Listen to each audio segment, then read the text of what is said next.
Nearly every week, we report on the opioid crisis in Maine and the rest of the country. One of the leading drugs behind the problem is fentanyl.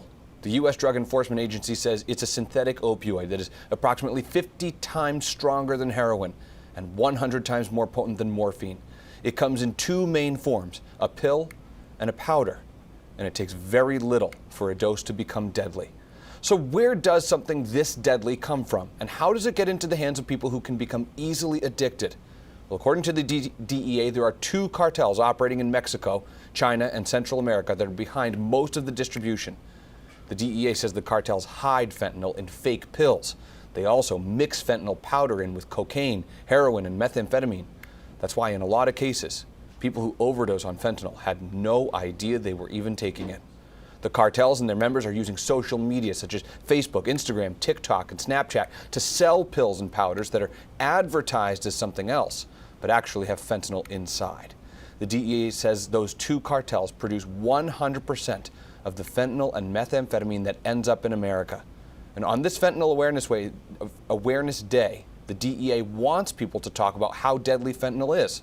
I spoke with John DeLina, who's now the Associate Administrator at DEA headquarters. We spoke when he was still the Deputy Special Agent in charge of the New England Division. We talked about what Maine is doing to combat this drug crisis.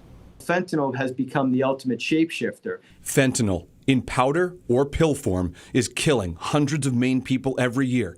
Just 2 milligrams, enough to fit on the tip of a pencil, can be a deadly dose. And it's in other drugs now, like cocaine, methamphetamine, and heroin, or the most insidious of all, fake pills. Pills designed to look like a typical Adderall, Percocet, or Vicodin. We know so many people have no idea that it's fentanyl that they're using, likely when they're trying one of these fake pills. John DeLina has worked for the DEA for more than 26 years, all over the country. So far this year, agents nationwide reported seizing almost 26 million fake pills and more than 4,000 pounds of fentanyl powder. And we know that these pills and that same powder generated by those two evil cartels are ending up in the streets of Maine. Maine data show in 2022, fentanyl and its derivatives killed 560 people in Maine alone.